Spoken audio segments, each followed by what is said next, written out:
Welcome back today to another data mine. This is Azur Lane's fourth collaboration event in the last 365 days. Today's collaboration is going to be with the anime Data Live, specifically Season 5. Today we'll get 6 new characters added to the game. Actually, it's kind of like 7. The 2 twin characters are actually going to share a single character in the game, similar to how Emden works as she's 2 different ships. So that's an interesting way to get an extra character added. Like most major events in Azur Lane, we are going to get a new dorm theme as well as new gear skins associated with the event. Each of the new collab characters will get their own dynamic animation skin. And yes, they definitely Azur Lane-ified the art. If that isn't enough to empty your wallet, still ongoing is the Black Friday sale. It entails rerunning a bunch of old skins. We also got some new racetrack skins. If you buy all 3 of the purchasable ones, you'll also get a free ring as a deal. And of course, there is a free Cheer Pits racetrack skin. Today's event is actually going to look a little bit different than what you might be used to. It's going to be nice to see that they went a little bit innovative in terms of the event play. They basically combine some of the characteristics of joint operation and coalition battles. There's going to be 6 stages, or what they call sectors, but they're actually going to be co-op stages. You as a server will work together to clear the stages down to 0%. And the future stages won't unlock until your server completes the previous area. And don't worry, if you're late to the party and you didn't contribute towards the clear, you will get a special mission added that will allow you to get the same rewards as if you had contributed. So technically, if your server completes all 6 areas, you only have to clear each one once yourself, so we'll see how many freeloaders that creates. Also, because there are 6 new SR ships, not all of them can be in the gacha. Only Tohka, Origami, and Kotori are going to be in the gacha. The other 3 SRs you have to obtain in a different way. Yoshino can be attained through the standard accumulation of event points, and the Yamai sisters are going to be the Poi 5, meaning they're going to be available in the shop and as a 0.5% in the gacha, as well as a drop. Speaking of map drops, map 6 is where you want to go. They have the Ryusei for you to grind. And the final character, Kurumi, is actually going to get her special side event. It's going to be completely separate. You have these missions that will unlock daily, which means she's going to be time gated for 7 days. You won't be able to get her in the first week of this event. Another ship that came with this data mine that I'm going to talk about right now, but isn't part of the Data Live collab, is Boise META. She was announced during the live stream as the next cruise mission meta ship, and so I'll really briefly talk about her and her stats now. Boise META, like her base form, is an elite light cruiser, and she keeps her main gun +1. Stat-wise, she is very similar, although she gives up a little bit of base firepower stat for more tankiness in HP and other areas. In her first skill, she gets plus 15% firepower and hit stat, which helps make up for that reduced firepower stat she has. Also, every 15 seconds, she's going to trigger a special barrage. This barrage is fairly weak. And then she's going to also reduce the damage taken of the lowest HP Vanguard ship by 20% for 3 seconds. Not a super long period of time, but it is a good concept. In her second skill, she's going to get plus 15% anti-air stat, and then also, when any Vanguard fleet member is about to take their fatal damage, that ship avoids that damage, and then all of your Vanguard fleet is going to become invincible for 2 seconds. This triggers once per battle. This is actually a really cool skill. It actually has some usefulness. I like it better than the base Boise's heal. I don't think it's going to be used in PvP as much as it's going to be useful in like clearing EX modes, I feel like. Especially if there is a boss that has a ton of full screen damage that you can't dodge.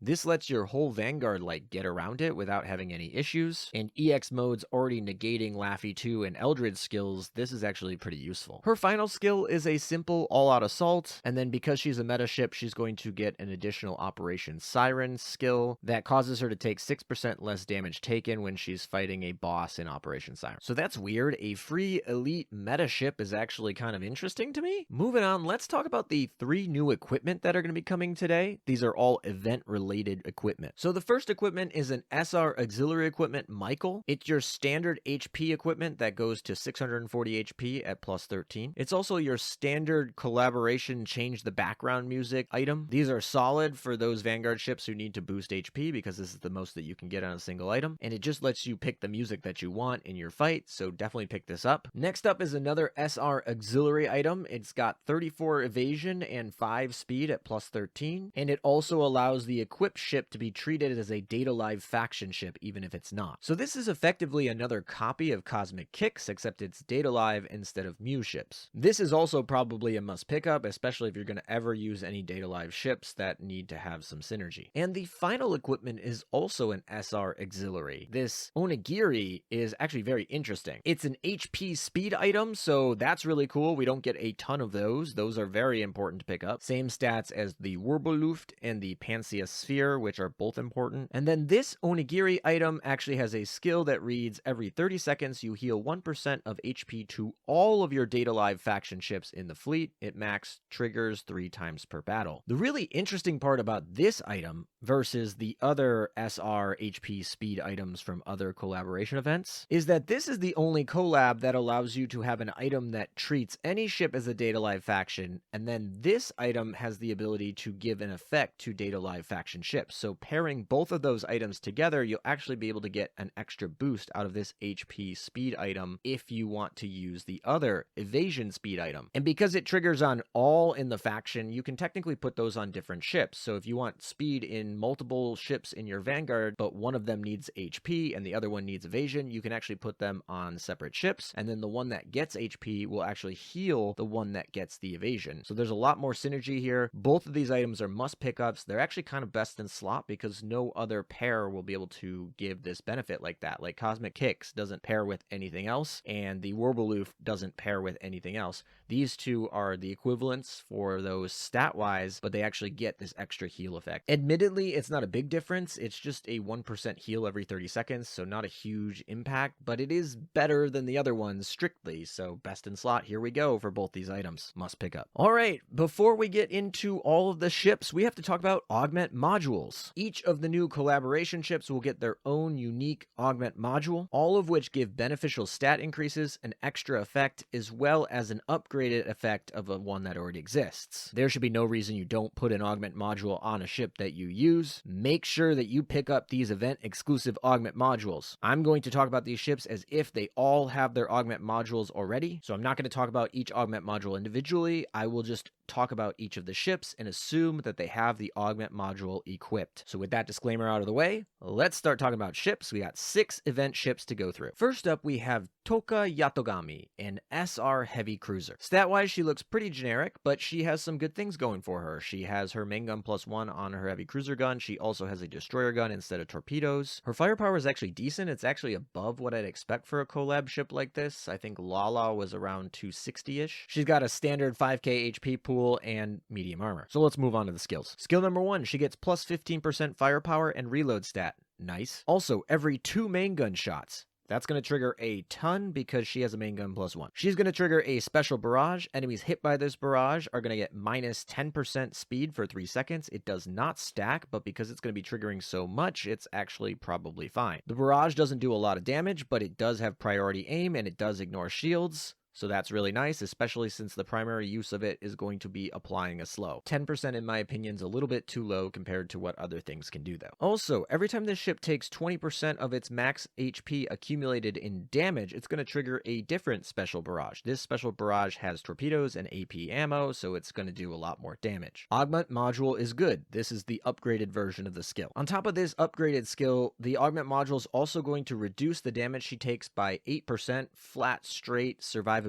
That's amazing. And then every ship that this enemy kills is going to stack up to 3 times, and she's going to get a crit rate of plus 8% per stack. So very quickly into a mob fight, she'll kill 3 things and have plus 24% crit rate, which is really powerful. Overall, Tohka looks like a very solid mobbing heavy cruiser. Nothing locks her into the faction. Very usable from the start and can get you through most content. Obviously, all of the URs are on a whole different level, but as an SR, she's pretty good. The next character up is Origami Tobiichi. She is an SR carrier. Her aviation stat puts her right in line with other collaboration carriers, such as Tokino from Hololive or Yumi from Senran Kagura. Fortunately, she actually has more HP than both of those characters. More notably, though, is her reload's actually pretty high. It's actually more in line with Chisei from SSSS or Chihaha from Idolmaster. So she gets best of both worlds. She gets more HP, more aviation, and more reload, whereas a lot of the older collaboration ships pick one of the three. Her plane loadout is actually really nice. It's 3 fighters, 2 dive bombers, and 3 torpedo bombers. This is a nice even set. Torpedo bombers are really great, and fighters are very nice as well, especially in recent times as fighters have been upgraded quite a bit. Her efficiencies are also in line with standard SR carriers of late, which is above some of the older SR carriers, so that's good. Let's move on to the skills. Skill number 1, when she launches an airstrike, she's going to increase her own damage dealt by 8%, just raw increase. And then she's also going to trigger a special barrage. Enemies hit by this barrage are going to be debuffed, minus 3% to their anti-air and evasion stat for 8 seconds. It does not stack. This barrage is basically a single bomb, but it does have a debuff tied to it. Also, 10 seconds after the battle starts, as well as every 20 seconds thereafter, she's going to trigger a special aviation barrage, which is going to launch 3 planes with converging torpedoes. Skill number 2 gives her plus 15% aviation stat and hit stat. Those are really good stats for carriers. And then when it's upgraded by the Augment Module, she's going to get plus 8% damage dealt to enemies with speeds lower than this ship. That's really interesting. She's technically not the first main fleet ship to do this, but it is something that is very interesting. In fact, I think she's the second ship to do this, which makes me happy because after the first ship that did this type of skill, I was very happy about it and said they should bring it back, so I'm happy to see that it came back. Also, 8% damage dealt is definitely a great payoff for this. And it's important to note that the Augment Module that adds this effect actually, interestingly enough, gives her speed stat. Normally that would be really bad or useless because speed stat on a main fleet ship does nothing. The backliners don't move at all. But because of this skill, the extra speed stat will allow her to damage things more often. Sadly, she's actually not that fast herself, but I think it's kind of cool. Also, every 20 seconds she's going to fire a special barrage. This is basically just a beam. It does damage over time, and the improved version is definitely great because it does 33% more damage than the non-improved one. She actually gets a third skill, and it reads, the first 4 instances of damage taken during the battle are reduced by 60%. Also, when this ship takes damage to fall under 50% of its HP, she's going to heal 20% of her max HP and then reset her detection gauge. This triggers once per battle. So kind of similar to Admiral Nakamov, where she's going to re-hide herself, which is really nice for carriers. There's a lot of survivability embedded in this last skill. Origami really feels like your cookie cutter SR carrier, but for many new players, that should be enough. I do really like the way they did the speed mechanic with her though. That was cool. All right, moving up. Next we have Kotori Itsuka. She is an SR battleship. Her stats are actually quite impressive. Her firepower of 452 puts her more in line with a UR than an SR. She has more firepower than Bismarck II and Warspite Retrofit. She does give up some benefit in the evasion stat category. She actually has tied for the second least highest evasion of any battleship in the game with Arizona Meta. And with only 8,000 HP, she's definitely more oriented towards offense than defense. Skill number 1, when she fires her main gun, she's going to alternate between 2 different forms. She starts the battle in extermination phase, which is going to trigger a special barrage, and then after it activates, is going to trigger a special attack. This barrage is HE ammo, and then the special attack includes a bomb that has special burn on top of it. Then on her next salvo, she's going to be switched into the artillery phase, in which she's going to trigger a different barrage. This barrage is HE bombs, and also includes the beam. The beam is going to have a damage over time effect. In fact, both the special attack and the powerful barrage are going to inflict special burn, and those are going to tick damage for 10 seconds, 1 second each, and the damage is going to scale off her firepower stat. So all of that to say is she's a standard barrage battleship in her first skill. Her second skill is actually buffed by an Augment Module, but let's just talk about the Augment Module first because it gives her an additional skill of whenever she's below 70% of her max HP, she's going to heal 2% of her max HP every 5 seconds. I feel like in longer battles, that's going to add up a lot. That's actually really good for Operation Siren now that I think about it, but that helps with some of her survivability issues. So the upgraded version of the skill reads, she's going to get plus 10% firepower and hit stat. Nice, those are good stats. She's also going to decrease her burn damage taken by 10% and the burn duration she has by minus 3 seconds. Both good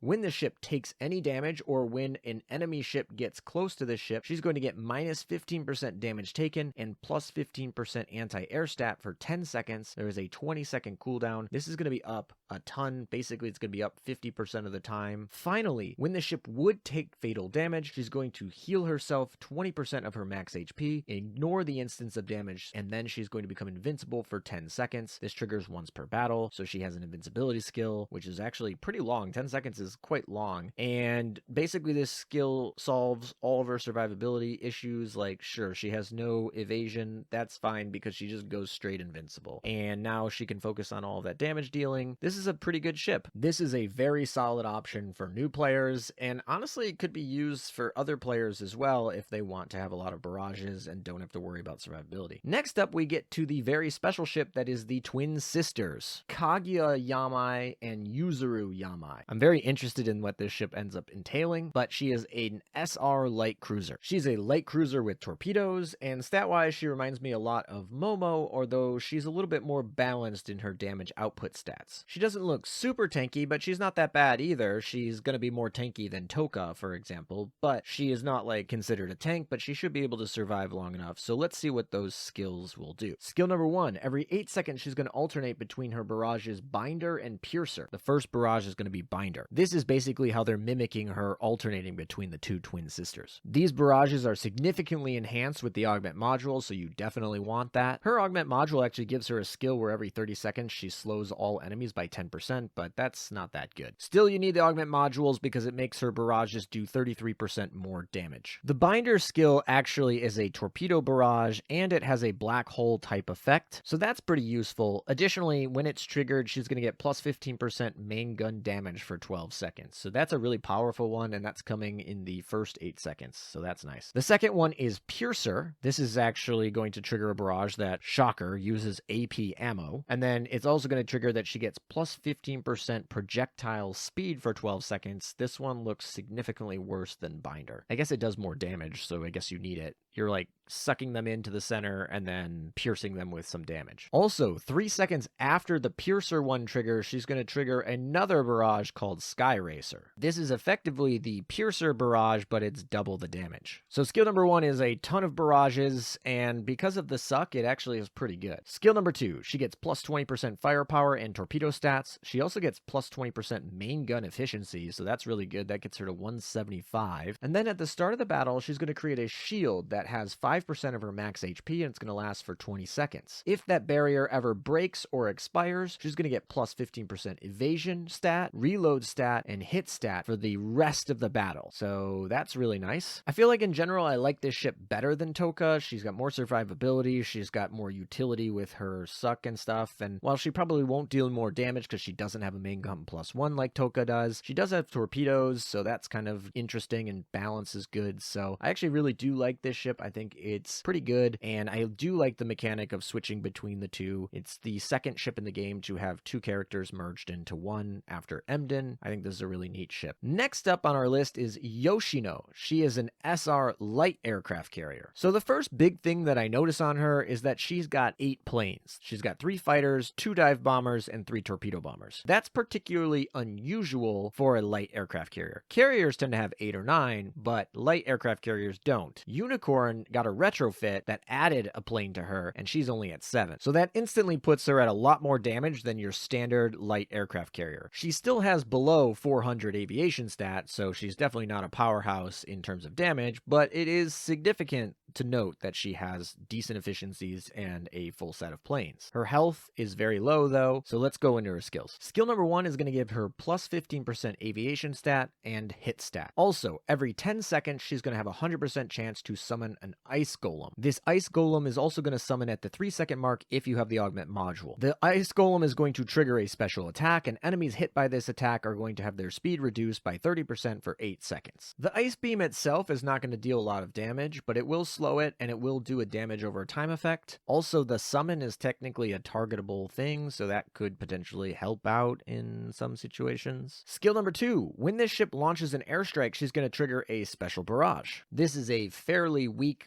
boring barrage, but extra damage nonetheless. The more important part of this skill is she's going to grant 3% max HP barrier to all of your Vanguard fleet. It's going to be based on the Vanguard fleet's HP, though, not her own. That's generally considered a worse effect because she'll probably have more HP than most of your Vanguard fleet, although her HP is low enough that some of those, large cruisers could beat her. Anyway, they're going to get that barrier for 6 seconds. If the barrier breaks before expiration doesn't count, so they need to deal all the damage in 6 seconds. You're going to heal your Vanguard fleet ship by 3%. So she has kind of a heal. She got a barrier. The barrier will probably break, at least in harder missions where it matters, and then you'll get a heal. She definitely feels like the worst ship that I covered so far in this event. She's not bad per se. She's a decent heal-ish kind of ship. There's a lot more competition for heal ships these days because certain heal ships are just really good, and a lot of just standard damage ships get heals just added to them as we power creep a little bit. So I'm not sure this really is going to be used anywhere. I think it's probably the worst ship that I've covered so far today. All right, let's move on to the last one, the one you've probably been waiting for the most. It's Kurumi, and you'll be waiting for her longer because she's time gated, so you can't even get her today. But she is an SR light cruiser, so we get 2 light cruisers here. Stat-wise, she actually looks a lot different than the Yamai sisters. She has no torpedoes, she has a main gun +1 and a destroyer gun, so all firepower based. And generally, as her base stats go, across the board, she's generally lower. And then she just randomly has a really high anti-air stat. So stats are not that great, but let's take a look at her skills. Skill number 1 gives her plus 15% firepower stat, and then at the start of the battle, and every 5 seconds thereafter, she's going to trigger the City of Time in front of this ship for 3 seconds. This is basically just a circle effect area that's checking if enemies are there. For every 1 second that an enemy is inside the City of Time, she's going to get a time point, which is going to accumulate over the course of the battle and has a max of 50 time points that she can achieve. And basically this circle is going to be up about 60% of the battle time. So just kind of accumulate those time points in you thinking that when it's up, you're probably going to have an enemy in that circle. The circle has a pretty decent range. The next time the city gets enhanced based on the number of enemies affected, if 1 enemy is affected, all enemies get minus 40% speed. If 2 enemies were affected, then the duration is extended by 1 second. And if 3 or more enemies were affected, all enemies within the City of Time are going to have their speed reduced to 0, which is actually the benefit there. So generally, if you have a lot of enemies in the circle of time, you're just going to freeze them. So that's actually really interesting, and I really like it. And depending on how that works, it's going to be really cool, especially since this is triggering every 5 seconds and at the start of the battle. So like you could just throw it out there at the start, and then if 3 enemies are affected, the next time you basically freeze everybody in the circle. This actually could be really interesting in PvP because there are always going to be 3 enemies in the Vanguard fleet generally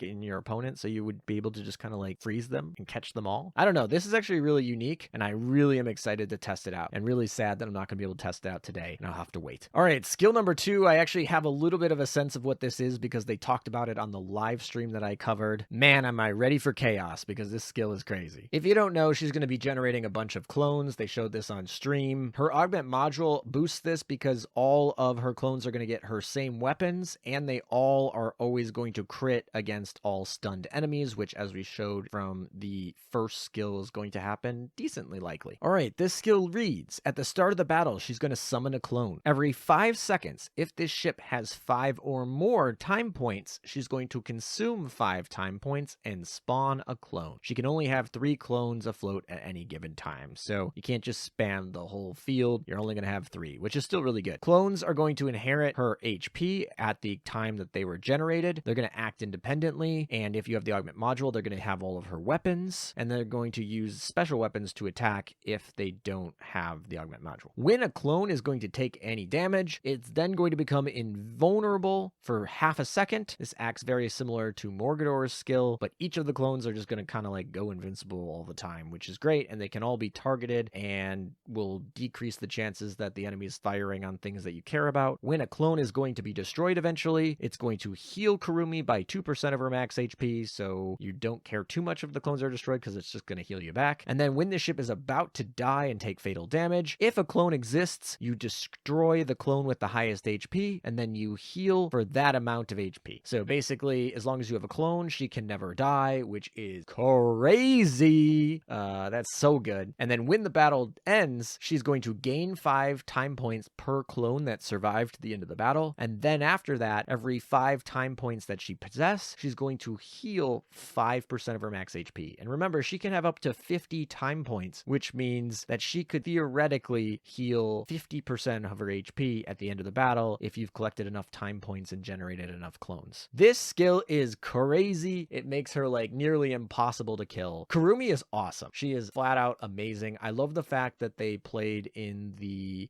first skill is the slow and the time stuff, which pairs perfectly with like Peter Strasser and how they made Peter Strasser look similar to her and things like that. And the second skill is just crazy time dimensional, you know, catch me if you can, throw all these clones out, can't kill them. Survivability is crazy. This has one of the highest survivability scores I think that you're gonna be able to see generated. I think this ship is very survivable. The question you have here is, in modern day, what do you need survivability for? A lot of times the best defense is a good offense, so a lot of times people just focus on damage, but Kurumi is very survivable, and her damage isn't that good. I mean, she has a main gun +1, and that's basically the only thing carrying her, but she's super survivable. Even her anti-air is pretty good, so things that like are gonna do the bombs, like she's great for that, and then the clones are just gonna have all these shells firing at the wrong thing and healing her instead of dealing her damage, and it's just crazy. So Kurumi is awesome. I'm so excited for her. Hands down my favorite kit of the whole event and a must pick up, and she should be relatively free if you just like log in the 7 days and do the missions, so that's really cool. All right, that's everything. There's a lot today. It's a really cool event. I think overall I'm really excited. There are a lot of really good things in here. I think all of the equipment are good and should be able to get. 2 of them are best in slots, and I guess technically one of them is tied for best in slot. So yeah, all the equipment is like good and necessary. Make sure you pick it up. It's time limited, so if you do not get it during the event, you cannot get it again unless they rerun it, and they do not rerun collabs very often. I used to say never, but then it happened like once, so I can never not say never anymore, but it's not very frequent, and if it happens, it's going to be years from now. The ships are all actually pretty good. I like the kits. Some of them are more interesting than others. I think the Yamai sisters and Kurumi are the most interesting to me. I think Kurumi's actually just really strong, like really strong. And I think, yeah, I think all of them are very usable. I think Kotori is actually really good for new players that will really help you get through content easily. And yeah, I think Tohka and Yoshino are more forgettable, but they're not bad ships by any means. But anyway, I really like this event. Let me know down in the comments what you guys think. And just keep in mind, we are going to be streaming this event. We're going to do it Friday evening. So definitely make sure that you come to that and we can kind of play through the event and go through that. The new mechanics actually for the map is really interesting. I'm very excited to see how that works, and you know, hopefully my server gets there first. I don't know, but yeah, so overall I think this is gonna be a fun collab event. I'm excited, and the next one event is probably gonna be a rerun, and then the event after that's probably gonna be the newest UR in December. So a lot of exciting times this time of year. Thank you guys for watching. I hope you guys enjoyed the video, and I'll see you guys next time. Take care.